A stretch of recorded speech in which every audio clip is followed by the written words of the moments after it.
This is Where We Live. I'm Lucy Nalpathanchel. It's considered the largest Native American museum in the world, and it's right here in Connecticut. Coming up, we'll take you on an audio tour of the Mashantucket Pequot Museum and Research Center in Southeast Connecticut. The museum is tribally owned and operated, and next year marks its 20th anniversary. Now, have you been to the museum? What did you learn about the Pequot people that you did not learn in school? Where do we begin? Join the conversation, 860-275-7266. Email Where We Live at WNPR.org. Find us on Facebook and Twitter at Where We Live. Now, on the phone with me now is Jason Mancini. He's director of the Mashantucket Pequot Museum and Research Center. Jason, welcome to the show. Hi, Lucy. Thanks for having me on. It's quite an impressive museum. We took a tour the other week, and coming up again, our listeners will hear part of that tour. But talk through with us the mission of the museum, Jason, since it was created and how it's been changing. Yeah, so the museum was created with the notion to improve our understanding of the richness and diversity of Native cultures of North America. And it was a pretty expansive mission, and we've had to adapt it over time. We focus a lot on the content of our exhibits, which are focused principally on northeastern North America, and certainly the Mashantucket Pequot tribe and the tribal communities of this region. Over the last few years, since I've taken over the role of director, I wanted to work collaboratively with my team here to really expand the idea of education through the museum's various components.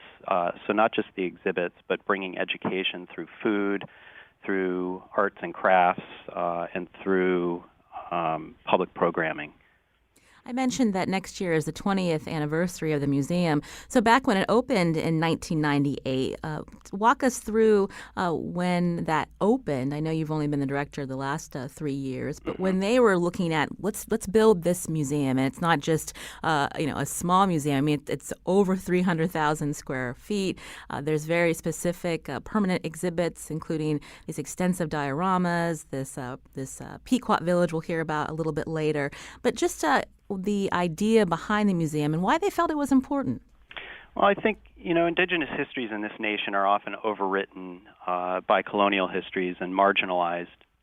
And the tribe had some success with Foxwoods Casino at the time, and what was originally conceived as a smaller museum quickly took on a new shape with the possibilities through revenues generated by Foxwoods. And the tribe really had engaged early on historical research and archaeological work on the reservation to tell a more thorough story, their story, from their perspective, and working with university scholars, elders, and a range of other professionals to really in a very deep and complex way, retell the Pequot narrative, and so not just the contemporary narrative, but there's 12,000 years of human occupation of this region, and to really begin regrounding that narrative in an indigenous perspective. Now, Jason, what about your background that led you to this museum, and what did you know about the Pequot people growing up? Well, so I actually grew up in Ledyard, Connecticut, which is where the tribe's reservation is, Mashantucket. It's in the northeast corner of town. And I went to school with Pequot kids when I was a kid, and at the same time, learning about local history and national history, and that Pequots didn't exist. At the same time, I was sitting next to Pequot students in the classroom. So, and at the same time, in the mid-1980s, my uncle had a close working relationship with the tribal chairman at the time, and began to do a very long-term archaeological project on the reservation. So I became involved back then in the mid-1980s because of my own interest in archaeology and my uncle's support of that passion. So I started my work at the museum back in the early 1990s in the research department, focused on historical records and archaeological work. So that continued for a good 20 years anyway.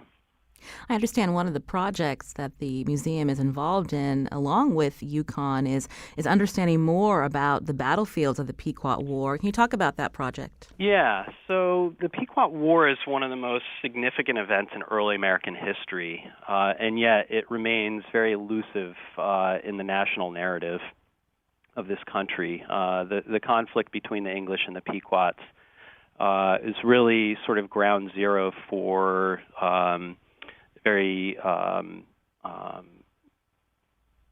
it's really the center of the relationship and grounds Indian policy in this nation. And it's often been told for 400 years through the English colonial lens.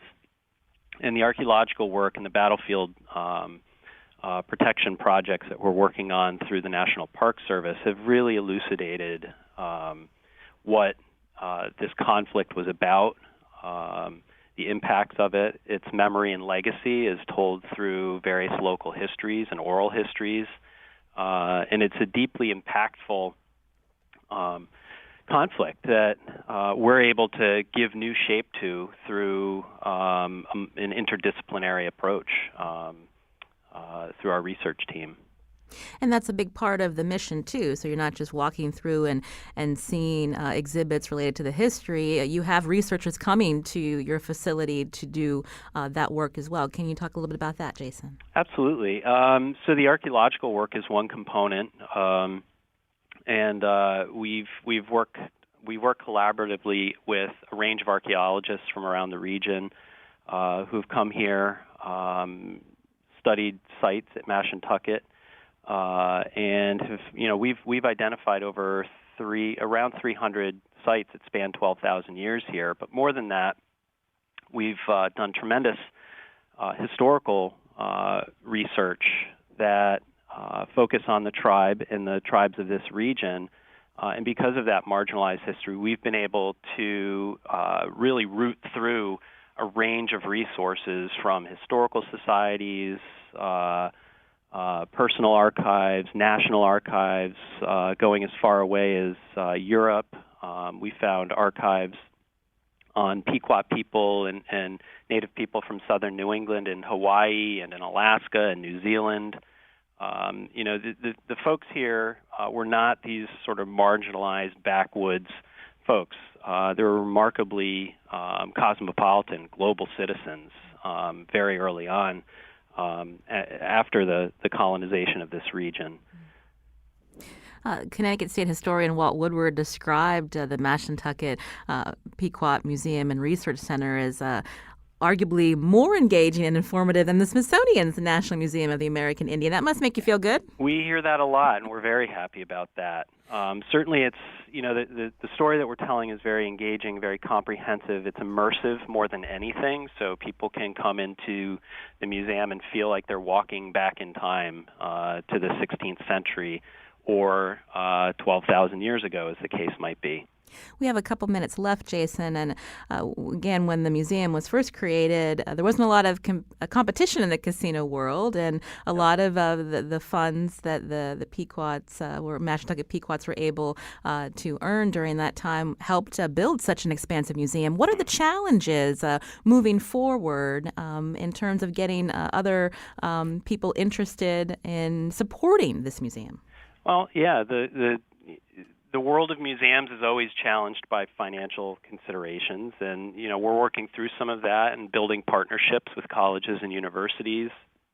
Especially right now, Yukon and Conn College have been great partners where we're working collaboratively on some new initiatives around human rights education, social justice initiatives, programs around diversity and inclusion, and really kind of taking this story of indigenous people from this region and not thinking about it just as something of the past, but we really consider here indigenous futures, and engaging contemporary issues in Indian country is something that's really been overlooked in this nation for far too long. Last year's Standing Rock really brought some of this conversation to a head. We participated in that. And for most of the Indian communities in this nation, every one of them has some type of standing rock, and we want to bring attention to that for the American public and raise the level of awareness and engagement around these issues. So through those kinds of initiatives, we're looking to build funding sources and opportunities to grow our mission and vision for the future of the museum.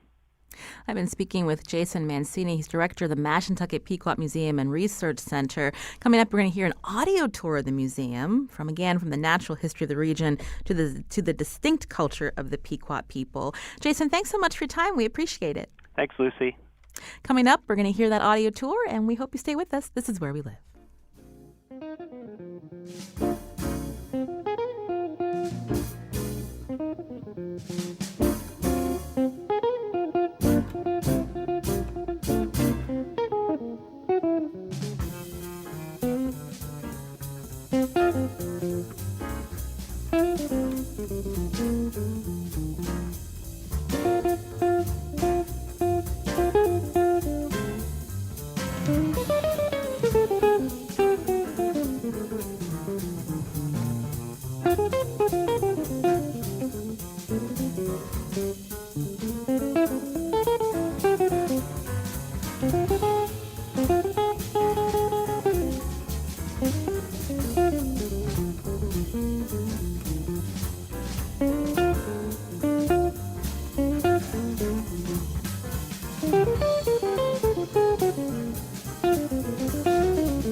This is Where We Live. I'm Lucy Nalpathanchel. You just heard from Jason Mancini. He's director of the Mashantucket Pequot Museum and Research Center. Earlier this month, Where We Live got a tour of the more than 300,000 square foot facility in the southeast corner of our state. Yeah, so this is our typical group entrance here. Chris Newell leads us through the expansive museum, where he's head of the education department. He tells us a little about his background. He married a member of the Mashantucket Pequot tribal nation, but he grew up in Maine as a member of the Passamaquoddy tribe. Where we are standing currently is we are in one of the main entry places, which is called the gathering space here. The gathering space here is really kind of an opening exhibit, even though it's a big empty area that we can use for events and other things that we put on here at the museum. It also starts your visiting experience here. So you'll walk in and you're going to see 3 large dugout canoes. 2 of them are replicas with life cast figures in there. All of our figures are life cast from real people, so they're very, very lifelike. And some of them, most of them actually are local folks here, so some of these are friends of mine. And then, of course, the third Mashoon that you see there, that is an authentic dugout canoe that we made here at the museum, a 36-footer named Nukamus, who is actually the longest dugout canoe produced in this area in the last couple of 100 years, made from tulip poplar. So that begins your visiting experience right there. Even as we're just gathering together, we're bringing our school groups into this area, we're coordinating who's going where, who's starting what tour.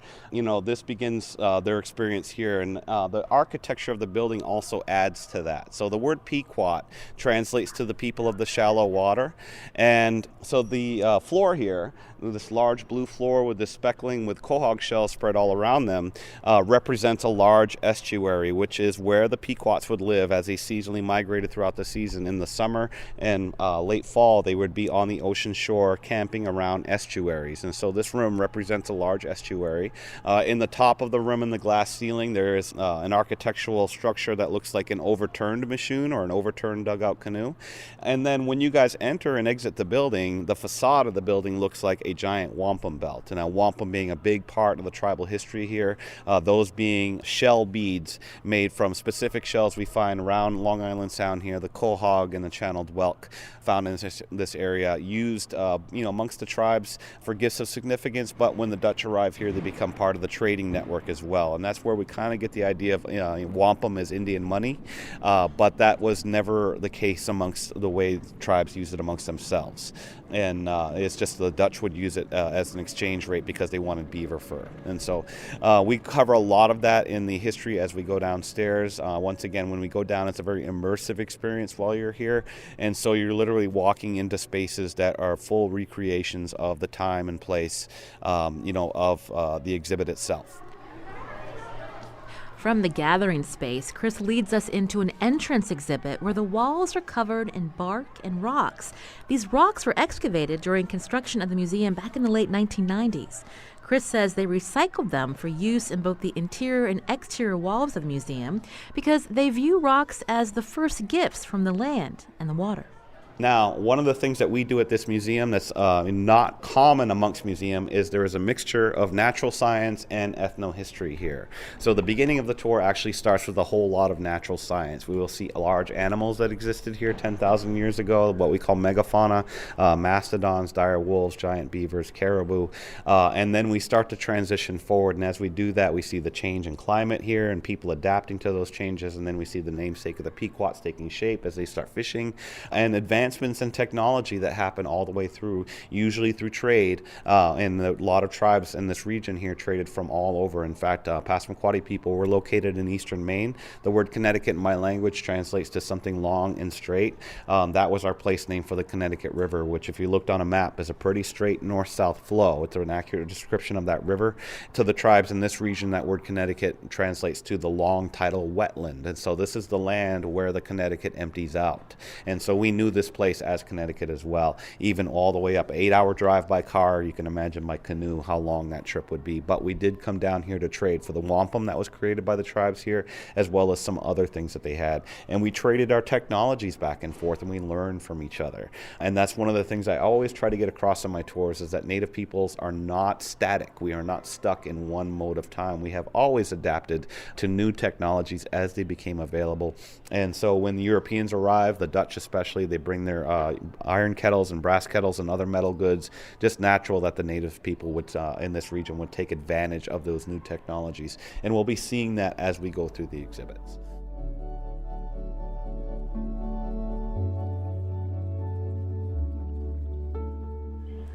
So here we are in our entrance exhibit. We have a welcome from Terry Bell, who was actually the first director of the museum when the museum first opened back in 1998. And then, we see some of our major sponsors. That picture of rhododendrons, we kind of walked past it, but there's a little bit of a reason why we put that there. The rhododendrons that grow in the Great Cedar Swamp, which is located directly behind the museum, which has the 12,000-year-old paleo remains in there, that area was known, that swamp was known traditionally to the people as a place of refuge. They would go into that swamp to leave behind their enemies. Very thick undergrowth in there, very hard for people to follow them when they would go in there. And so they would use that space during the time of the Pequot War. And the English, a sachem, a Pequot leader would take his people into the swamp trying to escape English soldiers as they were following them. They end up being caught and massacred in the swamp. And ever since then, it's said that the color of the rhododendrons now grows pink because of the blood that was spilled there. So it's a little bit of the tribal lore we have going on there. They're white in that picture, which is how they grow just about everywhere else, but in the Great Cedar Swamp we do see pink rhododendrons grow there. So one of the few places you'll actually see that. So this is what, when you enter the exhibits, you begin with this picture of the Mashantucket Pequot community. This was taken in 1998, but still representative of the community of today. And what the lesson I try to get across to folks here is, this idea of what does an Indian look like? Some people have a preconceived notion of how Native people look, but it's more than looks. And so if you look at this picture, we see a lot of various ethnicity mixed in with the tribe of today. That's part of their story, why this would happen. But these folks right here, through their history, would steadfastly hold on to their land base here at Mashantucket, this reservation being the oldest continuously occupied reservation in the country, set aside for them in the year 1666. So the reservation system actually starts here in Connecticut, and a lot of folks in America are not aware of that. We talk about early reservation period happening in the 19th century. That's when westward expansion was going on and the federal government was creating reservations. But before we had a federal government, the colonies were doing it. They started here in Connecticut. These folks would, through some very harsh and unjust times like the Pequot War and like the census data the state was doing to try to eliminate their identity as Pequots, they would steadfastly hold on to their land base here, their identity as Pequots, and their self-governance of this land here through some very, very unjust times. And And so their story is one of survivance and making it through those very, very difficult times. So these folks right here are the ancestors, and some of them themselves that suffered through the time of not being recognized, living under the thumb of the state as wards of the state under first the Parks and Wildlife Department and then the Welfare Department later. And the state had complete control of them. They achieved their federal recognition, and they now are striving towards self-sufficiency. And this is actually one of the most self-sufficient tribes in the nation now.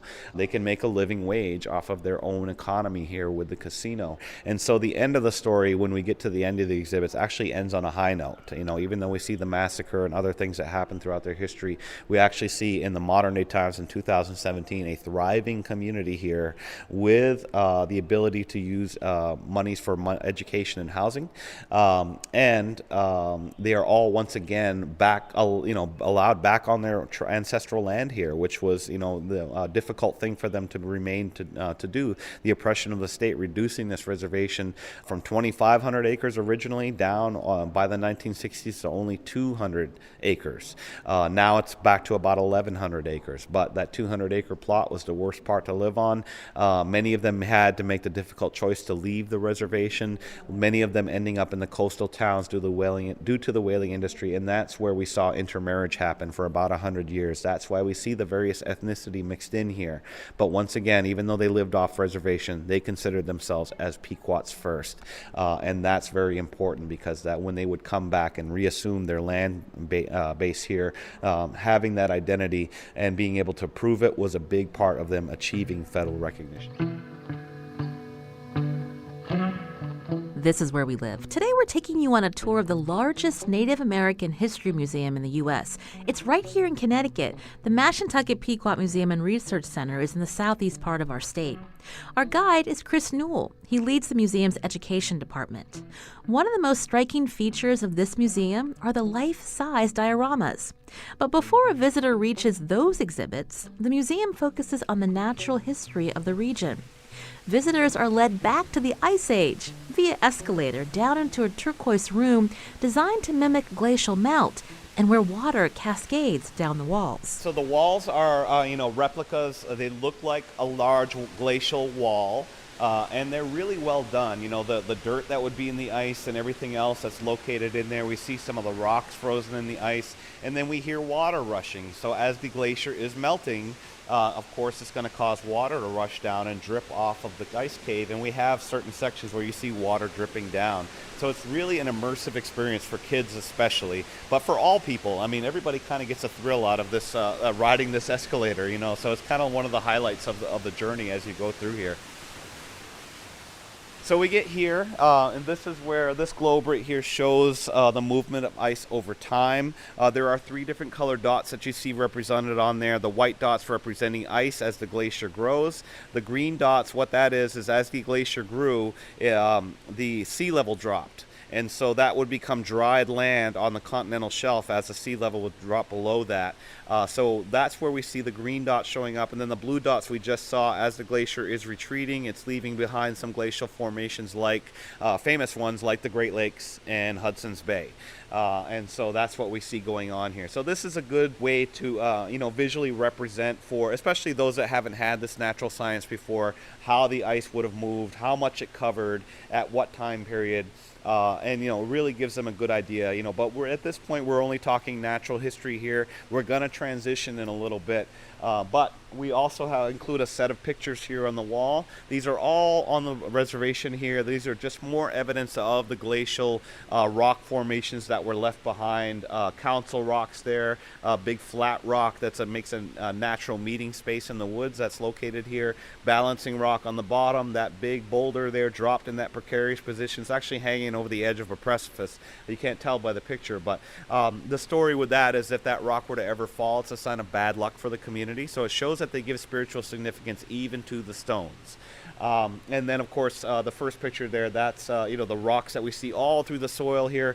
That's how colonists would find this land, which would drive them a bit nuts, because they wanted to convert it all to farmland. So they had to remove those rocks. And so what did they do with them? They created all of the rock wall boundary walls that we see all throughout Connecticut, Massachusetts, Rhode Island, and New Hampshire and Vermont. That's what they were doing, is literally had to do something with the rocks to create create farmland, and so they created boundary walls with them. So if you're wondering, anybody wonders why we have those all through the woods in Connecticut, they seem to go nowhere. At one time, Connecticut, for the most part, was pretty much all clear cut and turned into farmland by colonists. And we only have new growth forest here. And so they would do a lot of change to the land. And one of the things they left behind was those boundary rock walls that we have all over our woods. So we transition now to another gallery. At this point, we're talking about ice, so we can't live on top of the ice. So this is where we talk about the arrival of people. And what we've done, this is a native museum here. We've actually stepped away from science in this gallery. And what we do is we use art to represent creation stories. And so we have 9 different creation stories represented here from tribes all across the U.S., Canada, different regions. And so what you do, these art pieces commissioned to help tell the story. So these were commissioned specifically for the stories that they're telling here.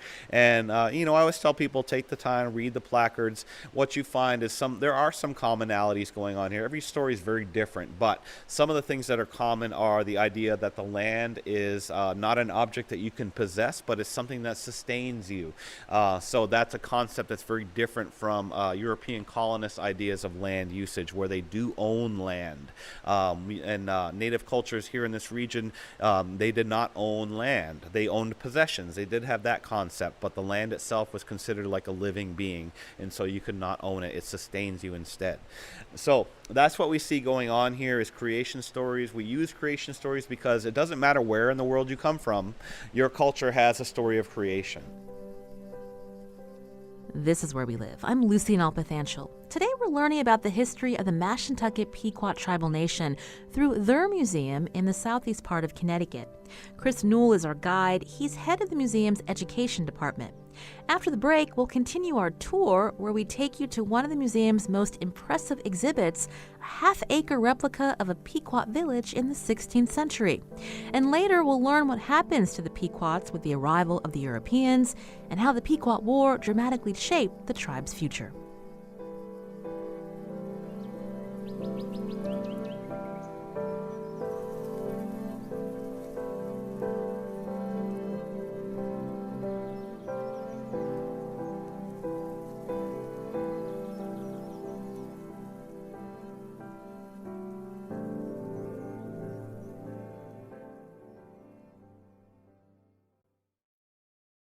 This is Where We Live. Today we're on a tour of the Mashantucket Pequot Museum and Research Center in southeast Connecticut.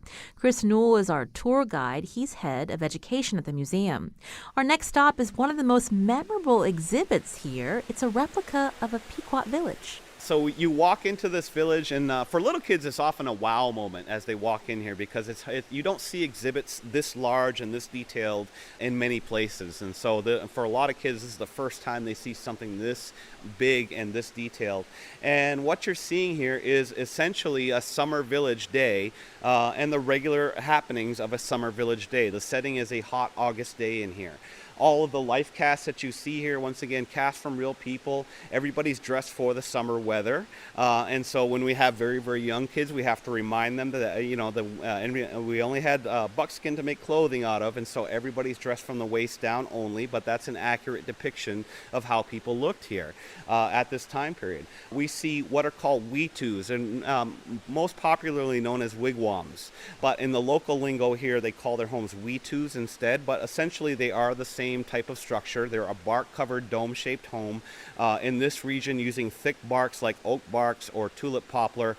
We see just regular everyday village life. We see a young girl right here at the beginning throwing out the refuse, the trash, onto the refuse pile, the midden, and archaeologists know what that is. Middens are the refuse pile left behind by native peoples, these large shell heaps. You can learn just tons of information by digging through these shell heaps about the people, how they lived, what they ate, and what they were doing here. We also see new technologies as we walk into here. So we have a garden advancement of horticulture doesn't arrive here until about 1,000 years ago. So that's something we haven't seen that shows up here in the village exhibit. And what they're growing are corn, beans, and squash, known culturally as the Three Sisters, growing in a style of farming called complementary farming, where they're planted in bunches together, and they affect each other and help each other to grow when you plant them in that way. And this is a style of farming practiced by tribes all the way out as far as Arizona. So this is something that would make its way and migrate itself up here to the Northeast from the Southwest. And this is where actually a piece of their mythology, their history from the spiritual sense, matches up with the science, because the story of how they got corn, beans, and squash were that they were given by their Southwest deity named Mashantucket to the Crow, and the Crow brought them here to the people in the Northeast. And the advent of corn in this region actually does come from the Southwest, and so it does actually match up with their traditional stories here. So we walk through the village, and once again you see the various numbers throughout the floor here. We have various scenes going on here. This is the preparation of a meal, new technology showing up. And because of the advancement of horticulture, a lot of their food preparation is not the preparation or drying of meats at this point. It is vegetable processing here, corn, beans, and squash, and mostly corn. Corn is a Native American crop, by the way. It doesn't just come in yellow. I always try to get that across to the young ones. It comes in all colors, you know. And the stuff we call Indian corn, really all corn is Indian corn. That's my little message for the young ones. It was a crop invented by native peoples all the way in the Southwest. It eventually migrates up here to the Northeast. So all corn is really Indian corn. Doesn't matter what color it is. And corn, beans, and squash, by the way, if you eat those three vegetables, they will sustain you. It meets all your nutritional needs. And so it was a very smart thing for native people to grow corn, beans, and squash, because even without fish, without meat or anything else, they could sustain themselves off of the vegetables alone if necessary. But this area of southeast New England has fishing, it has good hunting, it has a little bit of everything, and so they actually had a ton of good nutrition here, and the village people look very tall. I get asked about that all the time. That's on purpose. Once again, we know that Pequots were written in history for their size and stature, and really that's due to the tremendous nutrition and natural resources available to them in this region of Connecticut. So we see an estuary right here. So this is a live example of an estuary rather than the symbolic one we saw in the gathering space. So we see fresh water coming from the waterfall flowing down the brook, mixing into the estuary, and then the salt marsh in the background there. And so this is where we tell people this is a mixture of fresh and salt water called brackish water, a large shallow pool. We see some young men out there, having to do with the fishing, hunting, and foreign relations typically. So men are typically in control of what's outside the village, women more in control of what's happening inside the village. The young men here, they are fishing for the tautog, the blackfish, harpooning them, tossing them up on shore to that young lady who's cleaning and gutting them with a stone knife at this point. That's going to change pretty soon when the Dutch arrive, and smoking the fish on that platform. We see a large number of bark-covered weetus. Those are actually the winter covering. So even though we tell people it is a hot summer day, the bark covering is actually the winter covering. But we do see in the backside here of the village a cattail reed-covered weetu, which would be the summer covering. And the reason for using reeds, tribes all up and down the coast do this. It's a lot cooler during the summer months. The air can pass through gently. And on a rainy day, all of those reeds absorb water. They swell up, and they become waterproof on a rainy day. So reed technology during the summer months was used by coastal tribes all the way up and down the Atlantic coast and even on the west coast. In this region, typically using cattails. And if cattails are even, before you make them into the mats, if you cut them fresh, they are edible. So that becomes a food source as well. The leadership of the village we talked to here, we just walked past the Sachem's Weetu, and that's one of the Weetus that we open up to the public. They can walk inside there and see what an inside of a Weetu would look like. There are also 3 side galleries we're not spending much time in as well. Side galleries built onto the side of this one large room here, talking about Pequot village daily life, a little bit on the language and some of the spirituality. And then we see the last side gallery being the arrival of Europeans, because we're about about to walk under this large log, this broken tree, and this represents a break in time. So now we change the time from 1550s to the 1600s, and we're talking about the arrival of the Dutch here. And we see a big change to the village, the advent of the palisade wall being built for protection or fortification. Largely this doesn't happen until Europeans arrive. A couple of reasons. Number one, the Dutch were new, so they were a little scared of each other. Dutch settlements also had high walls, but the Dutch brought with them trade goods, iron kettles, brass kettles, steel tools, trade cloth, beads. These were very valuable to the Pequots, and they set up a good trading network with the Dutch. And what happens is other tribes become jealous of the relationship with the Dutch, and they become contentious and hostile during this time where they were previously pretty good friends. So the protection is not just from the arriving Dutch, but also contentious and hostile tribes who are all competing with each other for the ability to trade with the different European groups that are arriving here, because it's not just the Dutch that arrive here. A little later, we're going to have the English arrive here, and when that happens, we now have all the ingredients that create the soup we call the Pequot War.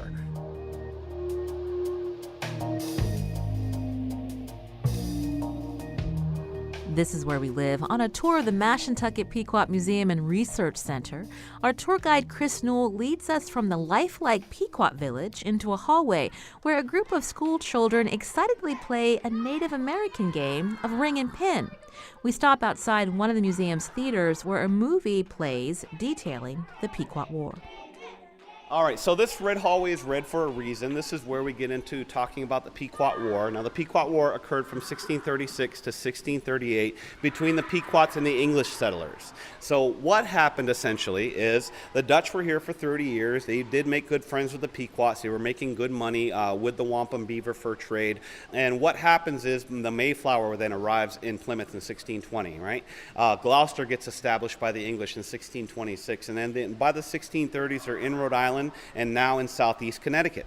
And what happens is the Pequots, being the largest political and military force, allow the English to set up a couple settlements on the Connecticut River at their permission, and they start to trade with both the Dutch and the English. But unfortunately for the Dutch, this means they are now splitting the profits between them and the English. This actually angers the Dutch in their relationship, and it sours. And there is some small skirmishing fighting that's going on because the Pequots are, in the Dutch point of view, not living up to their trade agreement and only exclusively trading with the Dutch. And so since they're losing money, they're upset.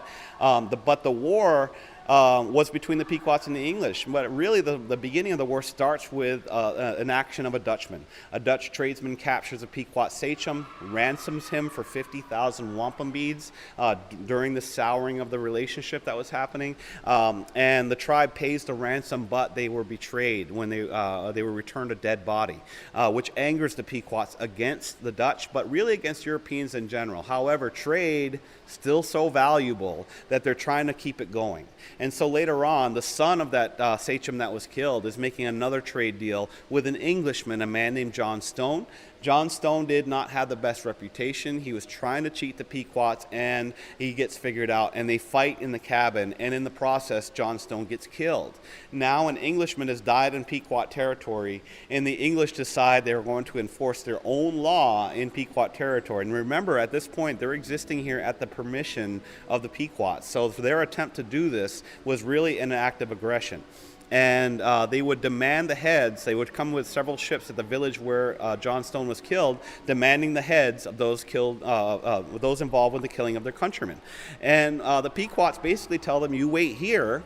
We'll go talk about it, and we'll come back with our decision." But the English don't trust that they're going to come back with the decision they want, and so they attack the village. And several villagers get killed, several women get captured, and now the relationship between the Pequots and English really starts to become hostile.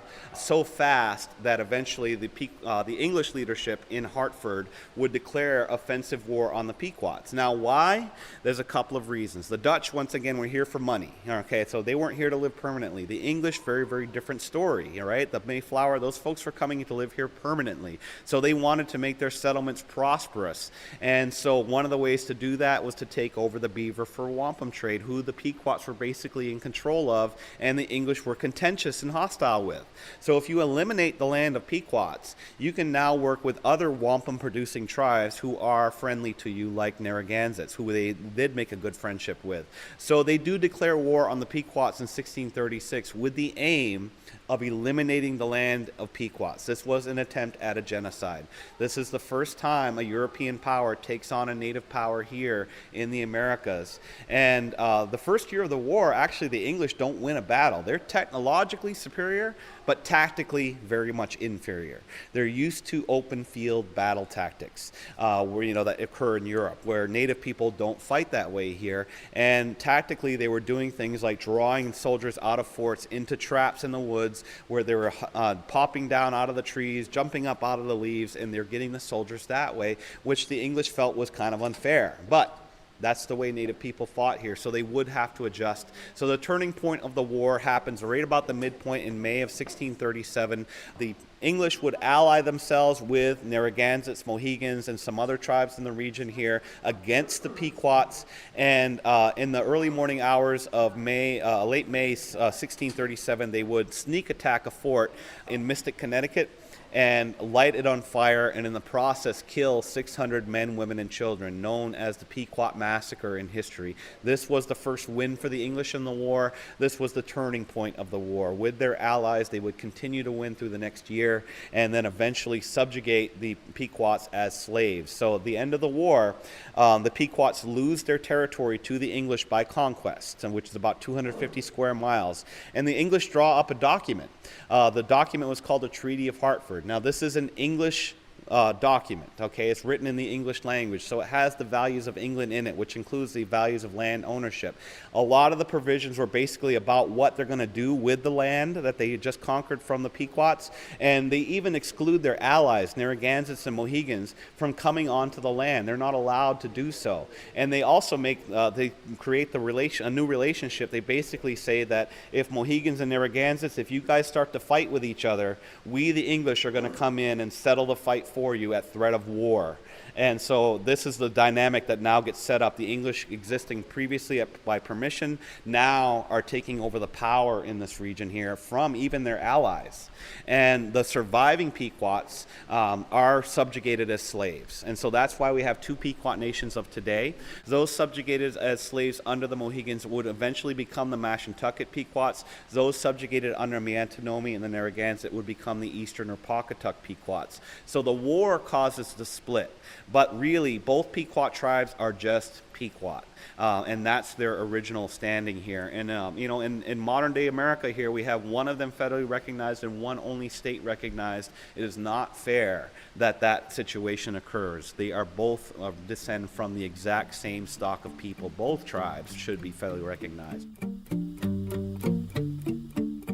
The Bureau of Indian Affairs back in 2002 granted the Eastern Pequots federal recognition, but they lost the status 3 years later after the state of Connecticut and 3 towns appealed the Bureau's decision.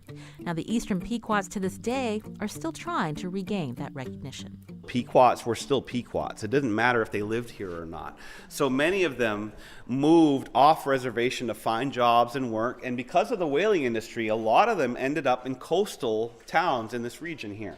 So this is a map of Westerly and Pawcatuck, which is just down the road from here. These red dots represent native-owned or native-rented homes. And if you look, they're all consolidated together into native neighborhoods. In fact, this area was called the Westerly Indian Neighborhood. And it just so happens that this Westerly Indian neighborhood coincides with the Black and Italian neighborhood that surrounds it. So naturally, 100 years of them living this way, they did intermarry. And so if we think back to that first picture, the various ethnicities mixed in with the tribe of today, this part of their history is where that would occur. But these folks, even though they're living off reservation, even though they're intermarrying, never gave up their identity as Pequots. It's just to the state. The state said, you don't live on the reservation, you don't count.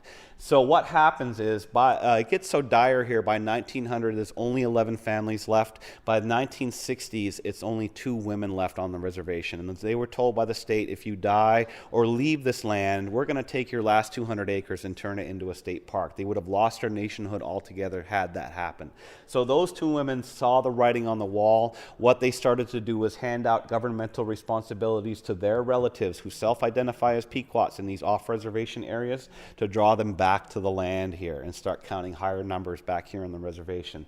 That mantle was taken up by one of their grandsons. Elizabeth George's grandson is named Skip Hayward. He's elected chief in the 70s. He would start economic opportunity here on the reservation. Very small scale at first, and they weren't all successful. So maple syrup business, a hydroponic lettuce facility, a vegetable garden, a small restaurant called Mr. Pizza, and they also raised hogs. So this didn't allow for people to make a huge amount of money if they're going to come back here. And really, 70s housing is pretty evident. That trailer that we see over there at the end of the exhibits here, that's what 70s housing looked like on the reservation. No shower in there. You had to use the hose in the back.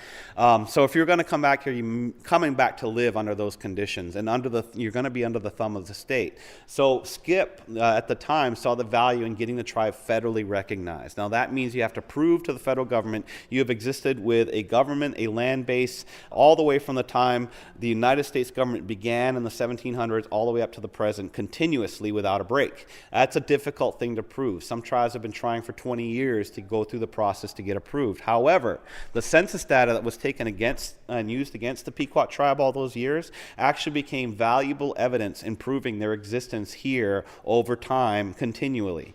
And eventually they would call somebody on a census Pequot or Indian. And so they did have official records that show people on the reservation self-governing this place. And they win federal recognition not through the BIA process, but through a federal law called the Connecticut Indian Land Claim Settlement Act in 1983.